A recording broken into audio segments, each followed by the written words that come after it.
আসসালামু আলাইকুম এভরিওয়ান, আপনারা সকলে কেমন আছেন? আশা করি সবাই অনেক ভালো আছেন। আলহামদুলিল্লাহ আমিও অনেক ভালো আছি। আজকে আমি নতুন আরেকটা রেসিপি নিয়ে চলে আসলাম।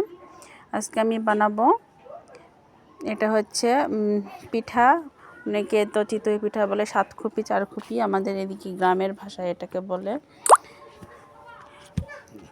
সাতখুপি পিঠা, চারখুপি পিঠা। এই পিঠাটি আমি আপনাদের একদম পারফেক্টভাবে চালের গুঁড়ি দিয়ে যেভাবে বানাই সেটাই আমি বানিয়ে আপনাদের সঙ্গে শেয়ার করব। এই শীতে তো অনেক ধরনের পিঠা খাওয়া হয়, কিন্তু এই পিঠাটা কম বেশি সবারই পছন্দের পিঠা। চলুন পুরো ভিডিওটা দেখবেন, স্কিপ করবেন না। এখানে আমি শুকনা চালের গুঁড়ি নিছি। শুকনা চালের গুঁড়িটার মধ্যে আমি লবণ দিয়ে দিলাম। লবণ দিয়ে এখন সুন্দর করে মিক্স করে নেব। সাধারণত দেখবেন অনেকেই শুকনা চালের গুঁড়ি দিয়ে সুন্দর করে পিঠা বানাইতে পারে না। আমি একদম ঠান্ডা পানি নিলাম, নর্মাল ঠান্ডা পানি যেটা আর কি। এই নর্মাল পানি দিয়ে আমি এই পিঠার গোলাটা করে নিব। একদম সিম্পল ইজি একটা ভাবেই পিঠার গোলাটা করব। অনেকেই দেখবেন পিঠা বানাইতে পারে না, তাদের পিঠা ফোলে না বা পারফেক্টভাবে হয় না, ভিতরে কাঁচা থাকে। দেখবেন আমার এই পিঠাটা একদম পারফেক্টভাবে ফুলবে। আমি যেভাবে পিঠাটা বানাচ্ছি সেম একই টিপস ফলো করবেন। ফলো করে পিঠাগুলো যদি বানান, পারফেক্টভাবে পিঠাগুলো বানাইতে পারবেন।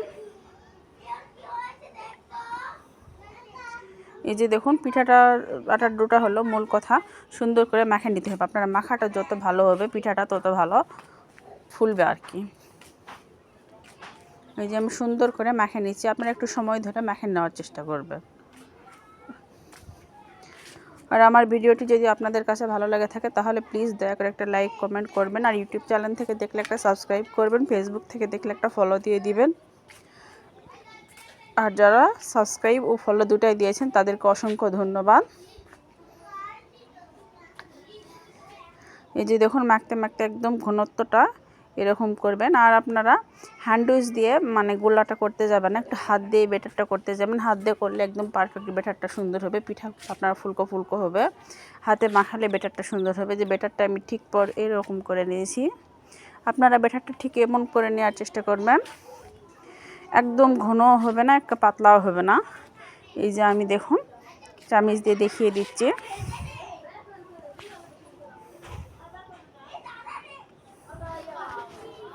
এই যে আমার ব্যাটারের ঘনত্বটা ঠিক এরকম, আপনারাও ঠিক এরকম করে নেওয়ার চেষ্টা করবেন। আমি গ্রামে আসছি, তো গ্রামে দেখুন এখন মাটির চুলায়, মাটির ছাঁচে আমি পিঠাটা বানিয়ে আমি আপনাদের সঙ্গে দেখিয়ে দিব। এখানে প্রথমত একটা মাটির চুলায় মাটির ছাঁচ বসানো হয়েছে। এই ছাঁচে দেখুন আমি গোলাগুলো দিয়ে দিচ্ছি। পিঠার মাটির ছাঁচের মধ্যে দেখবেন হাফ করে দিয়ে দিবেন, ফুল ভরে দিবেন না, তাহলে পিঠাগুলো অনেক বড় বড় হয়ে ঢাকনার সঙ্গে লেগে যায়, পিঠার শেপটা নষ্ট হয়ে যাবে। আমি এখানে ছাঁচের হাফ করে দিয়ে দিলাম, দিয়ে মাটির ঢাকনা দিয়ে চেপে দিব। আর ঢাকনাটা একটু পানির মধ্যে চুবড়াই দেওয়ার চেষ্টা করবেন, দেখবেন পিঠাগুলো একদম পারফেক্টভাবে ফুলকো ফুলকো জালি জালি হয়ে যাবে। দেখুন মাশাআল্লাহ দিলে পিঠাগুলো দেখেই বুঝতে পারতেছেন পিঠাগুলো কত ফুলকো ফুলকো হয়েছে। প্রথমবারের মতনই পিঠা কত একদম পারফেক্ট হয়েছে। আমার রেসিপিটা যদি ফলো করে যদি আপনারা এভাবে যদি করেন, তা দেখবেন আপনাদের ঘরে সুন্দরভাবে আপনারা পারফেক্টভাবে পিঠা বানিয়ে নিতে পারবেন। এখানে কোনো বেকিং পাউডার না, বেকিং সোডা না, শুধুমাত্র চালের গুঁড়ি আর লবণ দিয়ে নর্মাল পানি দিয়ে অনেক মজাদার পিঠা বানিয়ে নিয়েছি।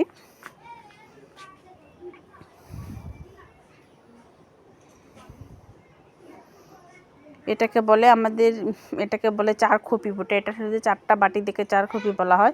এরকম 7টা বাটি থাকলে সাতখুপি হয়।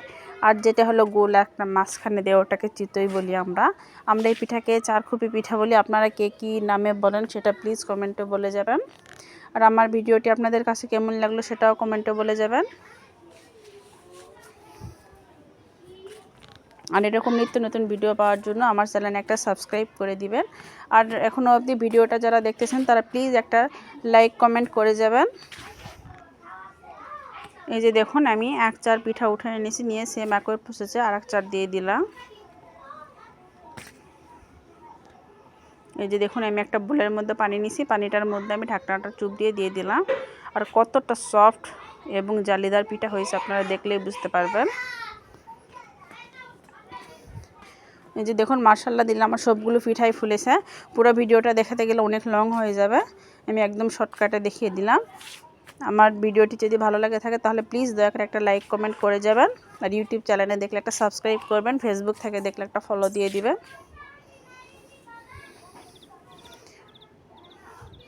এই যে দেখুন পিঠাগুলো কত স্মুথ হয়েছে, দেখে একদম লোভনীয় বুঝতে পারতেছেন। সবাইকে জানাই আল্লাহ হাফেজ।